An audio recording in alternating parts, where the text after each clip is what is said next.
Bienvenidos a Lista para lo que venga. Hoy tenemos una invitada súper especial, ustedes no se imaginan, tenemos a Silvia Restrepo Restrepo. Los cambios muchas veces nos ilusionan, pero son difíciles. Cambiar de trabajo, cambiar de carrera, cambiar de país, abrirse a nuevas oportunidades, a nuevos amigos, a nuevos contactos. Todas cosas que pueden enriquecer nuestra vida, pero que muchas veces no son tan fáciles de hacer. En este podcast puedes encontrar todo lo que necesitas para aprender de transiciones y cambios radicales que van a ser más de tu vida. Soy Tatiana Rodríguez, profesora de cambio organizacional y de liderazgo.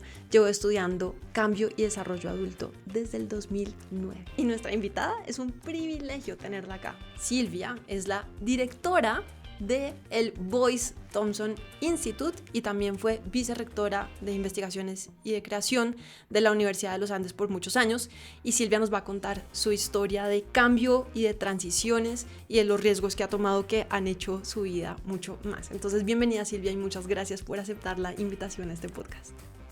No, muchas gracias a ti, Tatiana, siempre es un placer hablar contigo. Fantástico. Bueno, Silvia, entonces este podcast lo escuchan personas que quieren hacer grandes cambios, que están tomando riesgos, que pronto están en alguna parálisis o algún miedo de por qué dar este paso, por qué no, que se preguntan qué hay más allá. Y yo he escuchado tu historia de vida y tu historia de carrera, y hay unos puntos cruciales en donde tú te abriste a más posibilidades. Ahí seguramente hay muchos, pero yo tengo 3 muy claros y me encantaría escuchar de esos momentos de tu historia. Entonces, el primero es cuando pasaste de ser una profesora en la universidad, empezaste a asumir cargos administrativos y eso te llevó a la vicerrectoría, en donde además tuviste un impacto importante en lo que hoy es la Universidad de los Andes. Entonces, ¿por qué no nos cuentas quién eres, un poco de tu historia desde un poco más antes? Y empecemos por ahí. Bueno, claro, yo soy una bióloga, toda la vida emocionada con la ciencia, con la investigación. Esa es mi pasión, esa es mi razón de ser, es la investigación científica. Yo estudié biología en la Universidad de los Andes y después me fui a hacer una maestría, un doctorado a Francia, porque yo pues estudié en el Liceo francés, entonces me quedaba fácil ir a hacer el posgrado en Francia. Y después fui a trabajar a la Universidad de Cornell, que queda aquí al lado de mi instituto. Trabajé como postdoc y me devolví después en el año 2005 a la Universidad de los Andes, donde trabajé 18 años. Y como tú dices, mi idea era llegar a ser profesora. Y en la profesora, un profesor en los Andes hace sus 3 cosas, que es docencia, investigación, desarrollo institucional, que es servicio para la universidad. Yo pensaba, esa es mi vida, soy feliz, pero el camino cambió un poco y me metí por la parte administrativa. Nunca lo planeé, nunca lo pensé, porque yo estaba formada para hacer otras cosas, pero se fue presentando, fui de cargo en cargo hasta llegar a la vicerrectoría. Pero entonces, acá hay una cosa Sí. importante y es que tú eras una profesora feliz, pero además una investigadora apasionada, empedernida, excelente en lo que hacías y lo sigues haciendo. Y a veces la administración educativa no es tan compatible con ser investigador. Además, entiendo que cuando decidiste ser directora de departamento, la historia que llevó allá no fue tampoco tan directa y tan fácil, ¿no? Porque había personas a tu alrededor que no se la creían. ¿Qué tal si hablamos un poquito de, Sí, de los posibles escepticismos que había en ti y en claro. algunas personas alrededor? Bueno, yo creo que siempre nos va a perseguir lo que llaman el delirio, el problema del impostor. Y es, bueno, a mí me formaron para ser científica y yo veía a las personas que se encargaban de la administración y pues el presupuesto y el manejo de personal, todo lo de relaciones humanas, todo lo que es gestión humana. Yo decía, pues yo no estoy preparada, nunca me he formado, ¿cómo voy a asumir esos roles?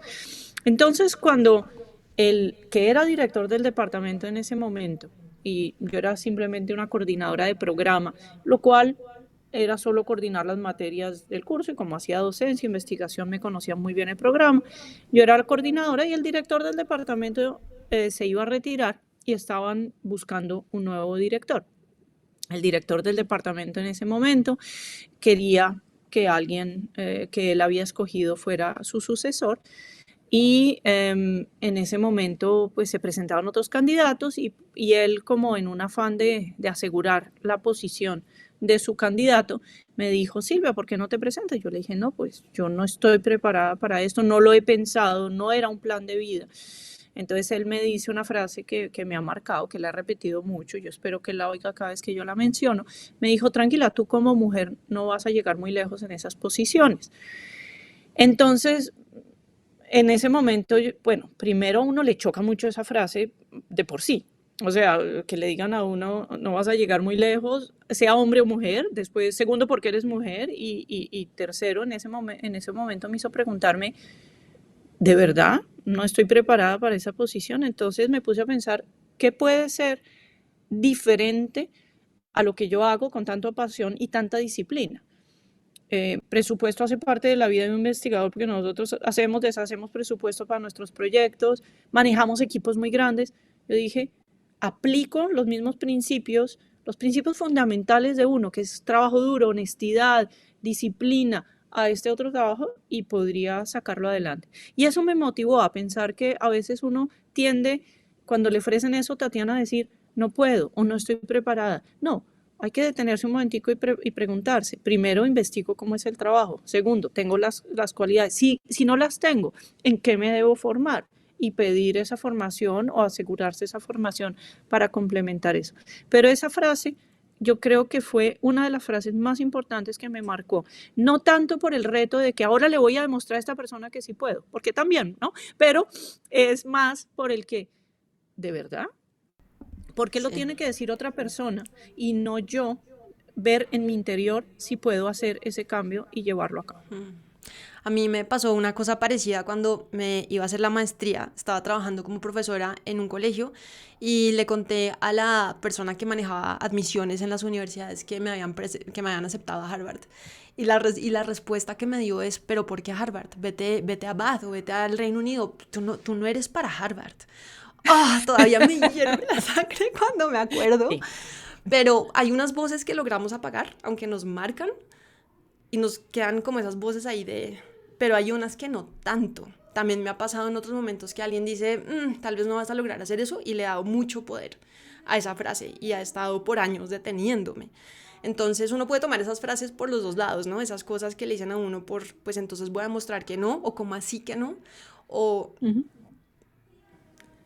no sé tú, Pero yo creo sí. que lo importante es coger esas frases y volverlas a tu favor. O sea, cada vez que... eh, y yo he trabajado en diferentes partes. Yo he trabajado en Francia, he trabajado en Estados Unidos, he trabajado en Colombia. En Colombia tal vez es donde he sentido más los celos y las envidias mucho más marcadas que en otros países. No digo que no existan en otros países, sí, las existen en todas partes, pero en Colombia hay que tomar con mucho eh, cuidado esas frases y volverlas a tu favor a decir, ok, de pronto es todo lo contrario. De pronto están diciendo que yo no puedo es porque de pronto creen que lo voy a hacer mucho mejor. Eh, y entonces hay que tomarlas con esa dosis de cuidado y quitarle las capas de los diferentes sentimientos que puede tener esa frase. Y siempre volverlas a tu favor. Y tú tomar la decisión. No que otros digan tú no eres capaz o no. La fuerza, eso suena como a chocolisto. La fuerza está en ti. O en... Sí. Sí, porque es que tienen mucho poder. Esas historias que nos contamos a nosotros mismos de lo que podemos hacer y de lo que no podemos hacer, tiene muchísimo poder. Bueno, además, acá hay un tema también de política que uno tiene que tener en cuenta, y es que a veces uno es una ficha política de la gente o uno está dentro de un juego político, y cualquier cambio que uno quiera hacer dentro del trabajo tiene ese tinte político, uno lo quiera o no. Entonces en este momento te estaban haciendo una invitación, pero también era una jugadita, ¿no? Y uno tiene que volverse rápidamente bueno en leer que eso pasa y en ver cómo lo navega. Y tú fuiste una directora de departamento, cuéntanos eso de cómo fue que finalmente te seleccionaron y eso a qué más te ha llevado.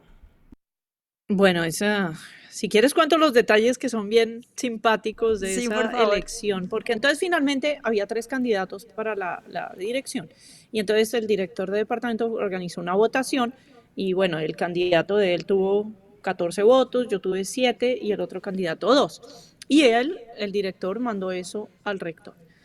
Bueno, días después estábamos en un consejo de departamentos, que es donde se reúnen todos los profesores a decidir sobre la vida del departamento, y de pronto golpean a la puerta y abrimos, y era el rector con el vicerrector. Y entraron y dijeron, bueno, les queremos decir que en la Universidad de los Andes no se vota, se consulta. Y la nueva directora de departamento es Silvia Restrepo. Delante de todos los profesores, en contra de la votación. Entonces, bueno, eso fue, yo sabía que no iba a ser fácil, porque un nombramiento así, en presencia de todos, causa siempre la autoridad, a veces causa ese rechazo de imposición de algunas cosas. Además, era difícil por otro aspecto, es que muchos de los que estaban sentados ahí habían sido mis profesores.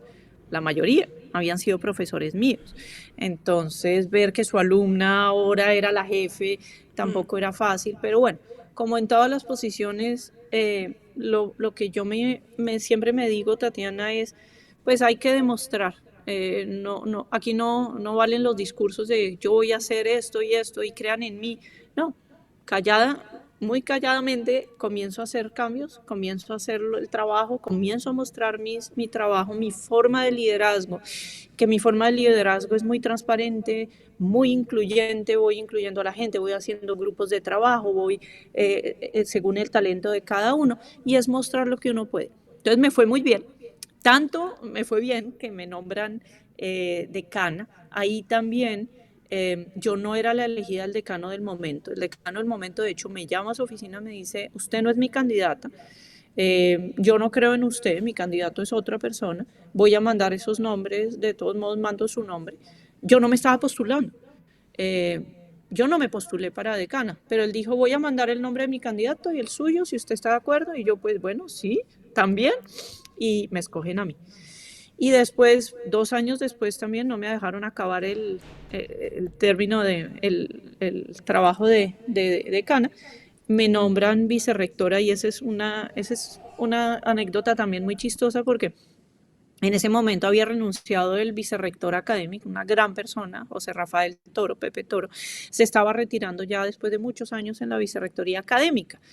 Entonces no había vicerrector académico, y recibo una llamada del rector y yo, ay no, yo no quiero ser vicerrectora académica, pues no es mi pasión es la investigación. Entonces cuando él llegó y me dijo, Silvia, ¿usted quiere ser mi vicerrectora de investigación? ¡Ay, sí! O sea, era tanta la emoción de que no iba a ser la vicerrectora académica que creo que ni lo pensé, y acepté el trabajo, y así fui, y fui 9 años vicerrectora, más de lo que de pronto yo hubiera querido, pero tuvimos 2 cambios de rectores, 3 rectores diferentes, y cada uno me pedía que me quedara un poquito más para acompañarlos en su transición. Buenísimo, devolvámonos acá un poco, porque una cosa que Ok. me pasa, o que me pasa, no, que he invitado a la gente es a que me mande sus dramas de oficina. Y este fin de semana me llegó uno que me dice, una persona y me dice, soy la jefe de departamento, pero esto es no es en una institución de educación superior, de otro tipo de trabajo, pero mis colegas, hay unos que no me hacen, es que no me la creen, no me respetan como si fuera jefe, uno ya fue jefe, entonces todo el tiempo está pensando cómo lo haría diferente, y no tengo la legitimidad, no me están haciendo caso, no me están dejando liderar. Uno, ¿qué hace en esos casos cuando es un nuevo jefe? Porque es que uno está renegociando muchas cosas que tú acabas de señalar. Los que eran tus superiores se volvieron personas que, pues, que tú estabas en una posición más alta que ellos. Los que eran tus colegas y tus pares que podrían ser amigos, también estabas en una posición diferente de ser la jefe o la que coordina o la que dice cómo hacer las cosas. Uno, ¿cómo navega esa transición de volverse un líder? Que implica un cambio de chip brutal, no solo para uno, sino para la gente alrededor. Pues yo creo que es como te decía, uno tiene que mostrar que es un buen líder, y eso solo lo puede hacer uno. Entonces, plantearse unas reglas muy claras, un camino. Yo creo que los principios que te mencioné son los más claros de un líder que puede convocar, que es transparencia en la toma de decisiones, tratar de no justificar, pero explicar por qué se están tomando ciertas decisiones. La gente queda más tranquila cuando uno le dice, bueno, yo cambié esto por estas razones, con un diagnóstico muy claro, que a veces nos dicen, yo lo cambié porque me parecía que no estaba bien. Sí, pero ¿cómo que no estaba bien? ¿Por qué? Entonces, una clara transparencia en la toma de decisiones, incluir a las personas. Sin embargo, no siempre vas a lograr que el 100% de las personas te sigan. Es muy difícil lograr.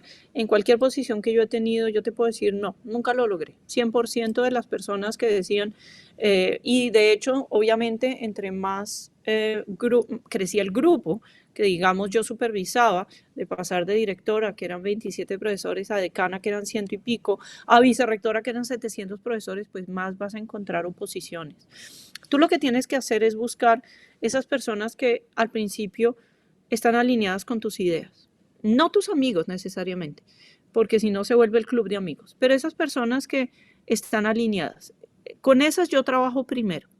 Después invito a mis críticos más fervientes. Eso me ha pasado en varios casos. Por ejemplo, el comité de ética. Yo presido, como vicerrectora, yo presidía el comité de ética. Entonces había profesores que me decían, el comité de ética, que es el que resuelve si una investigación se puede hacer, si tiene todas las normas según la ley o según los principios de la universidad.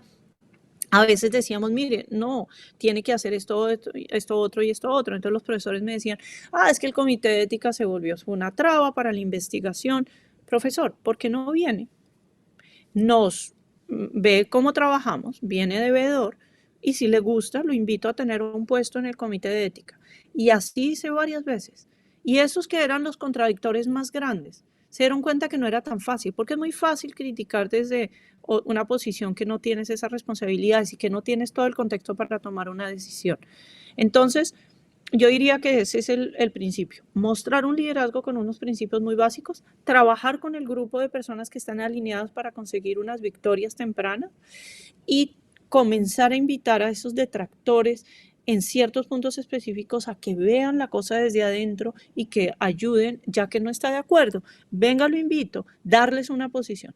Ese dicho de que, yo no creo en ese dicho de que tener los enemigos más cerca.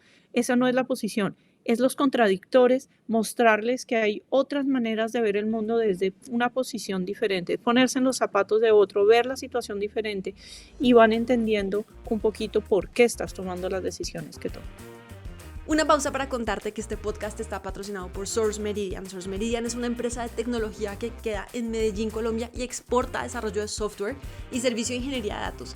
Y están obsesionados con que las personas que son verdaderamente talentosas y quieren tener una carrera en tecnología puedan hacerlo.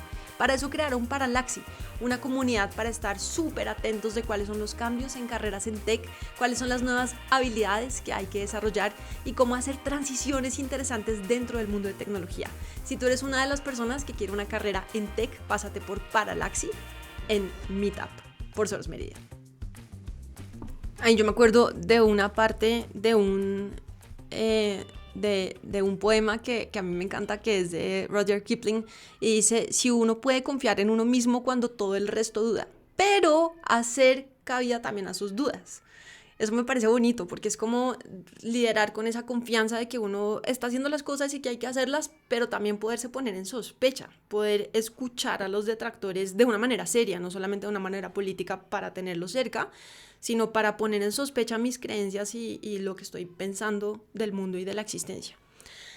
Bueno, dale. Ahí hay una cosa, y porque soy bióloga, y yo aplico mucho los principios. De hecho, una decana de administración un día me dijo: oye, ¿tú has pensado dar una charla de evolución a juntas directivas de bancos? Y yo, ¿qué me estás hablando? Y me dijo, sí. Entonces montamos una presentación con ella y la presentamos a juntas directivas. Y hay un principio muy importante, que es cómo la naturaleza funciona y cómo funciona esto de la supervivencia, es por la diversidad. Al tener tu diversidad, puedes tener de dónde escoger también si el contexto cambia. En biología decimos, si el ambiente cambia y hay diversidad y algunos están más adaptados a ese cambio, la especie como tal va a persistir. Lo mismo en cualquier ambiente laboral. Tú tienes que tener diversidad de opiniones, porque si sigues una misma corriente te vas a aislar de otras perspectivas y ahí comienzas a embarrarla.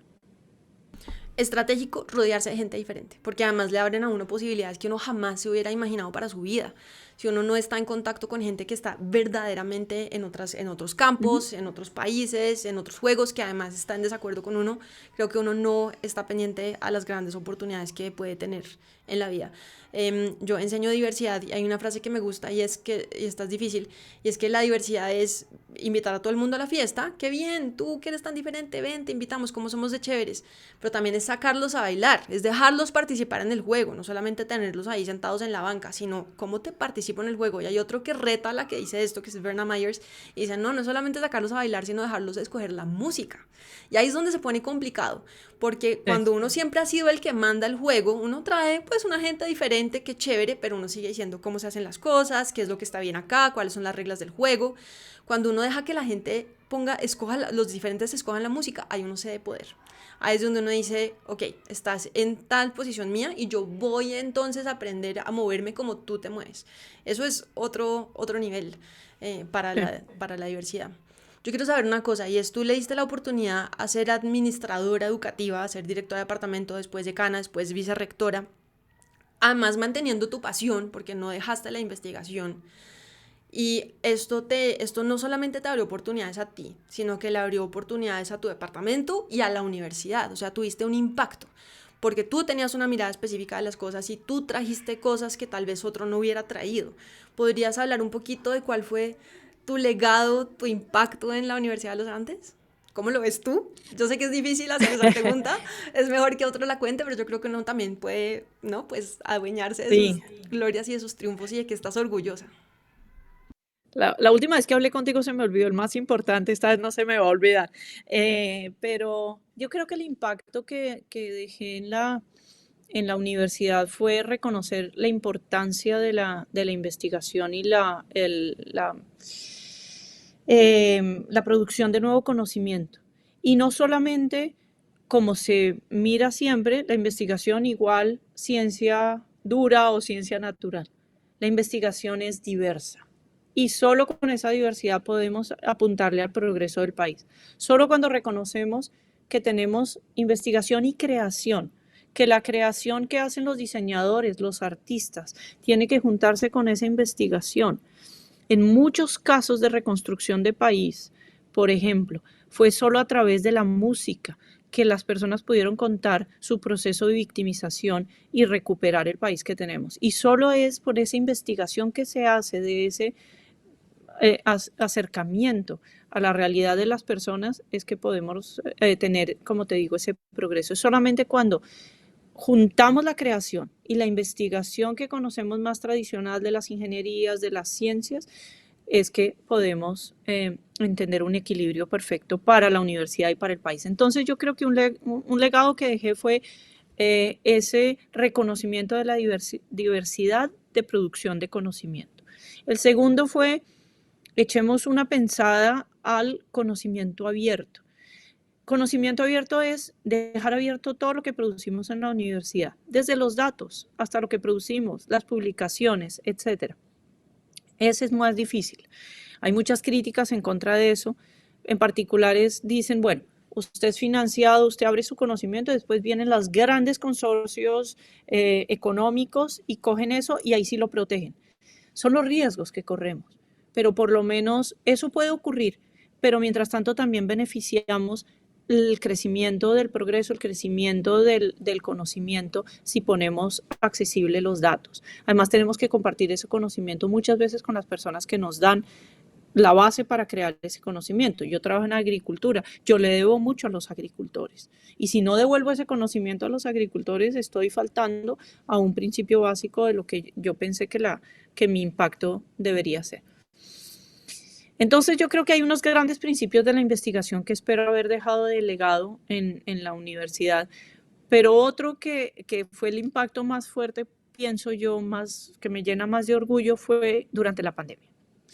Durante la pandemia, esta historia es simpática. Siempre, yo creo que el día que yo hice eso ya podía decir, ya, me puedo retirar tranquila. Cuando comenzó la pandemia, comenzaron a hablar del famoso PCR, de la técnica esa para detectar el virus. Eso lo hacía yo todos los días de mi vida. Durante mi doctorado y mi postdoctorado creo que hice más PCRs que cualquier humano conocido sobre el planeta. Y yo Entonces, un sabía momento, todas las antes de la Ah, pandemia, porque es que para muchos PCR nació con el COVID, pero no, no, es otra cosa. la PCR nace en los 80 con un investigador, creo que fue en los 80, Mullis inventó la PCR para hacer otras cosas diferentes. Después se aplicó a diagnóstico de enfermedades, pero inicialmente era para encontrar pedacitos del ADN que uno quería estudiar. Entonces ya veníamos haciendo PCRs. Entonces cuando comienzan a decir el test se va a basar en PCR, yo decía, ok, el país, ¿quién tiene las PCRs en el país? Las universidades. Entonces yo comencé, Camila González, una amiga que tenemos en común, que es directora del Departamento de Ciencias Biológicas de los Andes, me escribe por Twitter además, Silvia, ¿qué vamos a hacer las universidades? Yo, Un tiene reto toda la público. razón. Sí, y John González, también otro profe, me escribieron. Entonces, una persona que vio eso, que era postdoc en los Andes, me dijo, Silvia, yo tengo un contacto en Caracol, ¿quieres decir algo en Caracol de las universidades? Yo, bueno, me dice, tienes que estar en 15 minutos o en 10 minutos en el estudio de Caracol. Yo me las ingenio para llegar en medio de Bogotá. Llegué allá y dije, señora directora del Instituto Nacional de Salud, las universidades estamos listas para ayudarle. Entonces pusieron en marcha un tema de acreditar, porque obviamente tenían que acreditarnos la Secretaría de Salud. Bueno, yo en ese momento, cuando abrí mi gran bocota, no tenía laboratorio. Y los laboratorios para hacer diagnóstico tienen que tener unas condiciones muy particulares, no puede ser cualquier laboratorio. Entonces, cuando yo abrí mi bocota y dije eso, dije, me van a llamar y yo no estoy lista. Entonces, con un grupo de personas, amigos externos de la universidad, encontramos el sitio perfecto en la universidad, dijimos, comencemos a hacer el cambio.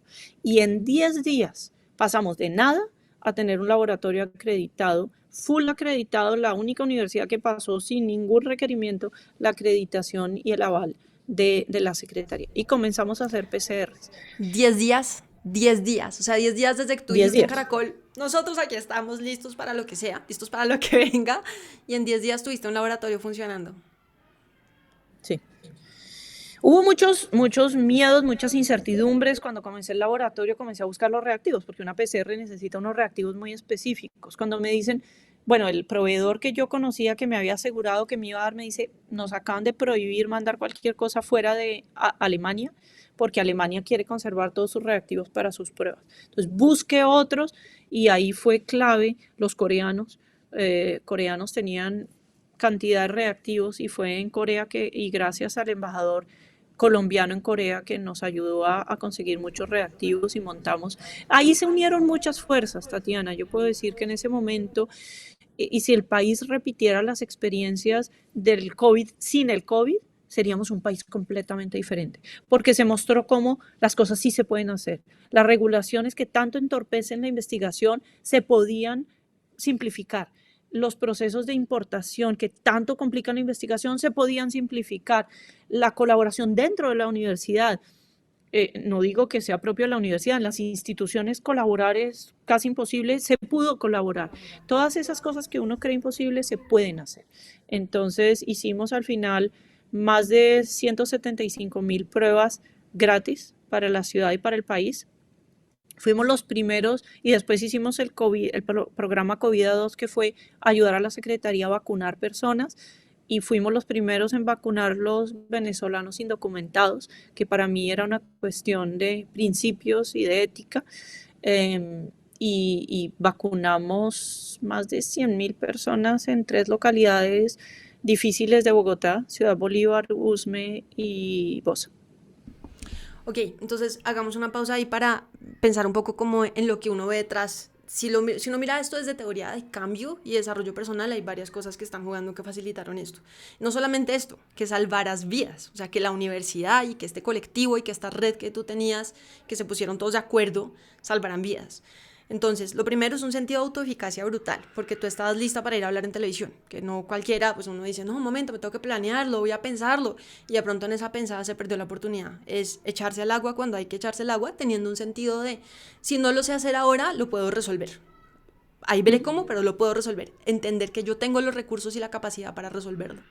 así no esté lista, voy a estar, y tomar la oportunidad cuando aparece, y eso se llama yo diría que se llama autoeficacia, de pronto hay más cosas ahí, pero una es autoeficacia y es que uno se cree capaz de resolver el problema, así en ese momento no tenga toda la claridad de cómo lo va a hacer.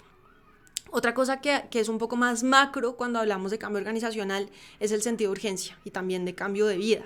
Los cambios cuando son urgentes y la gente entiende la urgencia y hay una insatisfacción real con las cosas como son, en este momento las cosas como son la amenaza de muerte, la amenaza de aislamiento, y todos estamos de acuerdo en que eso es urgente, nos mueve a hacer cosas mucho más rápido y entonces sí se puede y acelera el cambio por años, se flexibilizan las reglas que se están poniendo entre las cosas, se flexibiliza o se quita la fricción entre personas que de pronto no hubieran podido colaborar. Y la tercera cosa es la red, y es que uno tiene que estar conectado. ¿Cómo así que llegaste? O sea, ¿cómo fue esto del contacto con el embajador de Corea? ¿Cómo fue? ¿Quiénes más estaban ahí? ¿Cómo es que esas comunicaciones se dan rápido en Twitter y la gente responde? Alguien aparece y dice caracol. Entonces, esa red también es fundamental para que uno pueda resolver los problemas. ¿Podrías comentar un poquito sobre alguna de esas que te resuene? La que más me resuena siempre me ha resonado y le he dicho siempre a mis estudiantes que es la más importante, yo creo que es la tercera. La tercera es construir una red desde que eres chiquitico. Entonces, si hay gente que nos oye, jóvenes que apenas están comenzando la carrera, no duden que cada contacto que hacen ya es una parte de su red. Guarden el contacto. Esa es una persona que va a servir después en esta red. Tú no sabes a quién vas a necesitar en el futuro. Y yo fue gracias a todos esos contactos, esa red que establecí durante tantos años que me funcionó. Y de hecho me funcionó después, porque después tuvimos otros problemas y ya tenía el contacto del secretario de Salud de Bogotá, entonces me facilitaba muchos otros procesos y demás. Yo creo que lo que es los contactos, yo tuve un profesor, Tatiana, que marcó mi vida, Jaime Cabellier. Él llegó a la clase, yo ya metí esa clase al final de mi carrera porque tenía que ver una electiva, llegó Jaime y llegó con un mundo de libritos y los botó sobre el pupitre y dijo, nada de lo que yo les voy a enseñar va a ser más importante que esto que tengo acá. Y eran todos sus libritos. En ese momento no teníamos smartphones, pero eran los libritos, su agenda donde tenía todos los contactos y todos los teléfonos y los correos electrónicos de las personas que él había hecho en su red. Y dijo, no hay nada más importante en la vida que esa red que ustedes forman desde chiquitos. Me devuelvo al segundo aspecto que tú dijiste, la urgencia. Y a veces vemos la urgencia cuando es, como tú dices, un peligro de pronto de muerte inminente. Yo me acuerdo que todos nos asustamos tanto con el tema del COVID, sobre todo al comienzo, pensamos que íbamos a morir todos. Yo soy hipertensa, soy súper hipertensa y dijeron los hipertensos van a morir primero. Yo ya estaba escribiendo mi testamento y toda la cuestión. Y vemos esa urgencia cuando el peligro es muy cercano. Pero no estamos viendo que en este momento, por ejemplo, tenemos un peligro muy grande, que es el cambio climático. Y no estamos haciendo mucho como ciudadanos. De pronto yo tampoco y muchos otros tampoco. Yo creo que tenemos que sentir un peligro de urgencia un poquito más fuerte en este momento y en cada momento de nuestra vida. Y también para que en ese momento de urgencia, como tú dices, nosotros a veces contribuimos a las trabas que se están haciendo. Preguntarnos, en esta urgencia, ¿qué traba estoy poniendo yo que pueda estar impidiendo un desarrollo, una solución a este peligro, esta urgencia que estamos viviendo en este momento? Y en cuanto a tu primer punto, la autoeficacia, dijiste algo muy clave. Obviamente yo abrí mi bocota y dije esto, pero yo sabía que tenía detrás pues los laboratorios, el conocimiento de las PCRs que podíamos hacer y demás. O sea, uno tiene que tener esa, pero cuando uno ya reúne el 1, 2, 3, 4, el checklist, láncese, sin duda, que puede hacer un cambio en la vida de uno y por supuesto en la de los demás. Pero eso también que dijiste ahorita es absolutamente fundamental para los líderes y es que los líderes tienen que saber cuáles son los recursos que tienen a su disposición. Si un líder no sabe cuál es el talento que tiene en su equipo, cuáles son las capacidades que tiene su organización, tampoco puede actuar bien. Y muchos líderes se pierden esta manera, esta necesidad que tienen de coordinar el trabajo de los equipos porque la gente típicamente no va a hablar de lo que no tiene en común, entonces nos perdemos mucho conocimiento de quién sabe qué. ¿Dónde están esos recursos? Lo que hace muy bien el líder es conocer a su gente y ser un buen broker de capacidades y saber en qué momento puede ir a eso y capitalizarlo y ponerlo a trabajar para resolver un problema grave. Ahora, con lo que dices del cambio climático, es uno de los problemas Ujú. más serios que tienen las organizaciones y que tenemos las personas para el cambio personal, y es que no vemos la urgencia del cambio. Y es muy difícil como líder. El líder por lo general tiene una visión un poco diferente, tiene más perspectiva, entiende que se viene una cosa grave, entiende que la gente tiene que reaccionar rápido, si no se pueden perder muchas cosas, pero le es difícil a él, a ella, a su equipo, transmitirlo a los demás, que la gente también lo vea, que la gente también lo entienda. Por eso tenemos que volvernos excelentes comunicadores. Por eso los científicos es tan Sí. importante que puedan comunicarse con el público, para que de verdad la veamos. Los ya la ven venir, ya entienden que el cambio climático es grave, pero nosotros seguimos haciendo lo mismo. ¿Por qué? Porque es que no lo vemos, no entendemos cómo, no tenemos esa manera de pensar, no tenemos ese entrenamiento en las disciplinas. Y ahí es fundamental la divulgación científica, volvernos buenos comunicadores para el cambio, en poderle mostrar a la gente por qué la urgencia, pero también que nosotros como público podamos entrenarnos y identificar dónde está la evidencia, dónde están las historias que vale la pena poner atención. Y esto aplica para el cambio micro en nuestras vidas, como para el cambio más macro en la organización y el cambio social. Muy difícil, muy difícil. Sí. Bueno, vámonos. Pe- Dale, no, reacciona, reacciona. No, no, quería insistir en una cosa que tú dijiste, no hemos hablado mucho, pero es la estructura de los equipos. Y es no solamente con lo que tú dices, saber el talento, pero ser capaz de cambiar la estructura de tal manera de aprovechar el talento de cada uno de la mejor forma posible. A veces nos quedamos con unas estructuras rígidas. Esta persona es el técnico de no sé qué, pero de pronto sabe más es de esta otra cosa y no se ha atrevido a decir, y si lo movemos ahí, se nos aumenta la productividad y la eficiencia de manera dramática. Eso de aprender los talentos de cada cual y saber cómo están, sobre todo, dónde se sienten felices, eso es la mejor combinación. Felicidad y talento. mm, Difícil para organizaciones y burocracias grandes poder ir a mirar Es en verdad, realidad es esos verdad, es proyectos verdad. personales que nos darían momento a todos. Y bueno, entonces, pues ahora estás en Nueva York, o cerca de Nueva York, en Cornell, en el Boyce Thompson Institute, y esto también fue un cambio grandísimo de carrera. Entonces, ¿cómo pasa esto? ¿Qué te ha traído y qué ha sido de tu vida en estos meses? ¿Qué se siente estar allá? Cuéntanos un poquito de ese cambio. Bueno, eso te cuento cómo salió. Yo, bueno, como les conté, ya llevaba 9 años en la vicerrectoría y ya con la rectora habíamos hablado de mi salida a la vicerrectoría, ya era hora, llevaba muchos años, uno no se puede alargar en estas posiciones. Entonces habíamos hablado que ya el final de mi periodo de vicerrectora era en diciembre del 2023. Entonces yo estaba por ahí en abril pensando qué hago de mi vida en marzo. ¿Qué hago de mi vida? Tal vez al final de que entregue la vicerrectoría en diciembre, después me voy en un año sabático, que es algo común en las universidades, me voy un año o 6 meses a un laboratorio en Francia o en Estados Unidos a reinventar mi investigación o a realimentarla, darle más fuerza. Cuando un amigo, que es un donante, tanto de Uniandes como del Boyce Thompson, y está en el consejo directivo del Boyce Thompson, me dijo, Silvia, están buscando un director, aquí lo llaman presidente del instituto, ¿por qué no aplicas? Y yo dije, ¿por qué no? Mi hijo ya está grande, ya está metido en su carrera, mi esposo se está retirando de su trabajo, nos conocimos de hecho acá en Cornell, pues ¿por qué no aplico? Y apliqué en marzo y en mayo me ofrecieron la posición eh, y pues nunca tuve dudas, me daba miedo, eh, obviamente volví a sentir el problema del impostor, me daba miedo porque era una realidad administrativa en otro idioma. Yo había siempre manejado los términos administrativos en español y ahora me tocaba entender todo en inglés.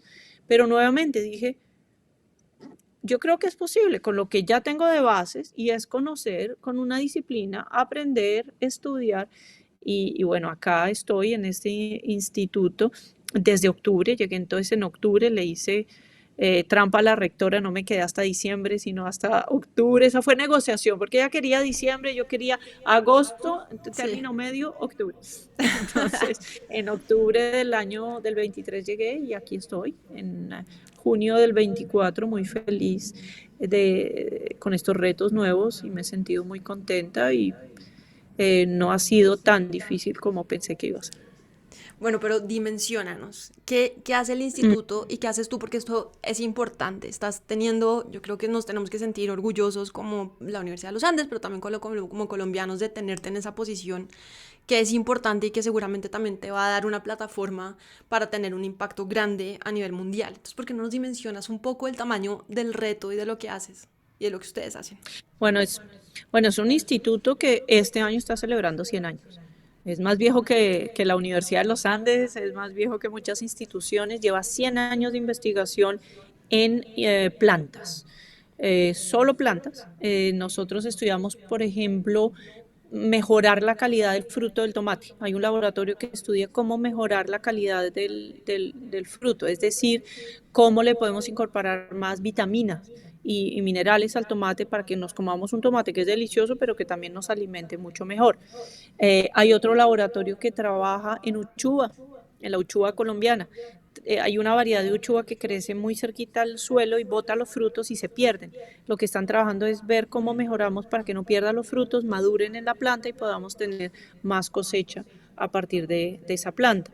Tenemos unos laboratorios que trabajan ante el cambio climático. Están viendo cómo se adaptan las plantas a la sequía y a las condiciones altas de sales, que a veces hay suelos que tienen sales en muy alta concentración y entonces dañan las plantas. O, como sabemos, cada vez tenemos menos disponibilidad de agua y tenemos que tener más alimento con menos agua y menos tierra, entonces tenemos que optimizar la producción de las plantas. Entonces trabajamos en esos aspectos y como tú dices, trabajamos con África, estoy tratando de hacer colaboraciones con Sudamérica que no tenían, entonces llevar ese impacto y ese mejoramiento de plantas a regiones que las necesitan. Bueno, muy bien. Y cuéntanos entonces, llegó una pequeña visitante al podcast. Miren, Está bien, que no recibimos vamos a mostrar la visitas. cara, todo el mundo. Pero bueno, dicho esto, ¿nos puedes contar un Sí. poquito? Entonces tú estás trabajando, dos preguntas para cerrar. Estás trabajando en seguridad alimentaria. ¿Es eso Sí. preciso? En varias cosas, seguridad alimentaria, productividad, resiliencia al cambio climático, eh, salud de las plantas y también trabajamos en biodiversidad, en entender y conservar la biodiversidad de plantas. Ok. Y la siguiente pregunta, este podcast lo escuchan muchos colombianos, pero también lo escuchan en Argentina y en México y en Ecuador y en Perú. Esos son los datos al menos que tengo. Y quisiera saber, tú estás en una posición de liderazgo en ciencia a nivel mundial. ¿Cómo nos ves a los latinoamericanos en eso? ¿Y qué tienes para decirle a los que están interesados en tener un impacto en el mundo y están en estos países que a veces nos ponemos como limitaciones? Bueno, sí, bueno, no te conté un poquito, tu visita nos distrajo un segundo, pero Así es, para los que no están viendo el video, era mi chiquitina de 2 años con mi perro que vinieron a saludar. Los que están viendo el a video saludar, pero pueden fue verlo. una interrupción muy bonita. Pero bueno, mi instituto tiene 15 laboratorios, somos 130 personas, estamos en el campus de Cornell, no somos Cornell, somos afiliados a Cornell y tenemos unas colaboraciones internacionales muy fuertes. Ahora, hacer ciencia de diferentes países obviamente es muy diferente. El gran problema que tenemos en Sudamérica es la falta de financiación de la investigación, excepto algunos países que tienen una financiación más o menos aceptable. La mayoría de países, y hablo del mío, puedo hablar del mío de Colombia, tenemos una financiación de la investigación que es muy pobre. En Colombia es 0,2% del Producto Interno Bruto, eso no es nada. Un país que se respete, de verdad le apuesta a la investigación, tiene que tener por lo menos 1 o 2% del Producto Interno Bruto dedicado a la investigación. Entonces, ese es un gran problema. Sin embargo, se pueden hacer cosas. Yo cuando fui investigadora durante 18 años en Colombia, lo que busqué mucho fueron colaboraciones internacionales que me permitieran acceder a recursos internacionales para complementar mi investigación. También tenemos algo que no apreciamos mucho, Tatiana, muchas veces es las diásporas.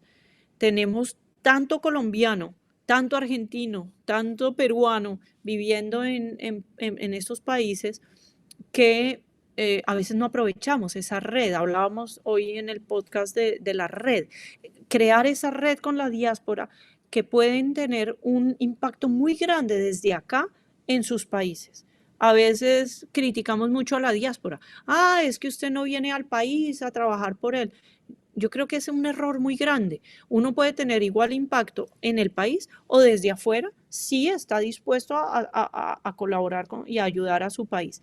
¿Qué podemos hacer? Cosas tan sencillas. Yo, por ejemplo, hoy tengo aquí en mi instituto durante el verano 2 estudiantes colombianos. Un donante nos está pagando, entonces es oportunidad de tener personas, perdón, es la oportunidad que tienen esas personas que no tienen recursos financieros de llegar a un laboratorio como este, conocer la investigación y de pronto proyectar sus carreras de mejor manera. Podemos hacer tanto desde aquí, desde allá, siempre en red y siempre buscando esa colaboración.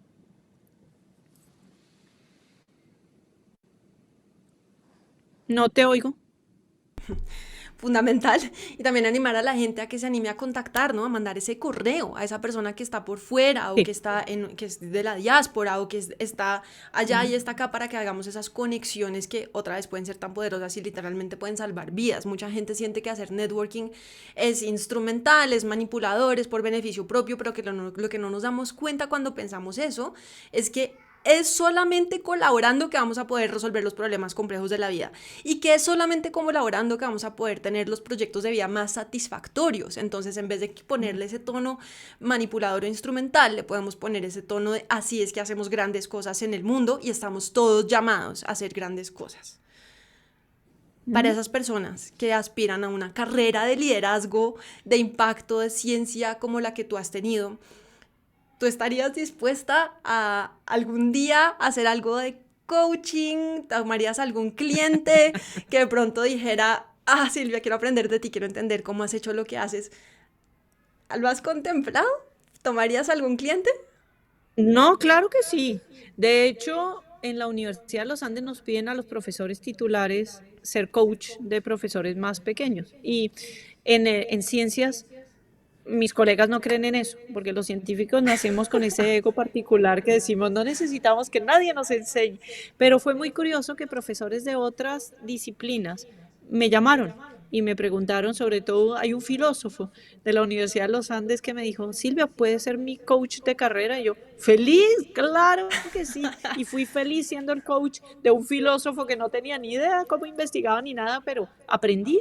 Y bueno, de vicerrectora aprendí un poco, pero claro que podría tener clientes en el futuro y sería la persona más feliz porque transmitir el conocimiento es algo que a mí me apasiona. Bueno, pues escuchen eso. Si Compartir. hay alguien por ahí ambicioso en la audiencia que quiere una coach de primer nivel que le puede llevar su carrera al siguiente nivel, pues anímense y contactan a Silvia y exploran la posibilidad de que sea su coach. Qué privilegio sería. Pues muchísimas gracias, Silvia, por contarnos tus varias historias de cambio, cómo salvaste vidas con COVID, que fue la iniciativa que pudiste hacer en la universidad para hacer pruebas PCR y para vacunar, y cómo te abriste la puerta a pesar de las perspectivas negativas de otros de que por qué una mujer iba a poder, y no solamente abriste a un proyecto de vida grande para ti y para los tuyos, sino que decidiste tener un impacto en el país y en el mundo. Muchas gracias por estar acá. Gracias por darme la oportunidad, Tatiana. Navegar cambios y transiciones es difícil. Cambiarse de carrera o cambiarse de país o graduarse y pasar a la vida profesional, cambiar de trabajo, cambiar de estatus, de soltero a casado o de casado a divorciado, la maternidad. Todos estos cambios traen una cantidad de retos y yo estoy obsesionada con estudiar el cambio y entender cómo aprendemos alrededor del cambio. Entonces tengo un podcast que te va a acompañar a navegar estas transiciones de vida. Vamos a tener conceptos teóricos, herramientas basadas en evidencia, pero también invitados que han tenido cambios radicales y nos van a contar de sus experiencias. ListaparaLoQueVenga.com, está en Spotify, también está en Apple Podcasts. Toda la información la encuentras en la página web listaparaLoQueVenga.com. Cuéntame qué te parece, me encantaría tener tu retroalimentación.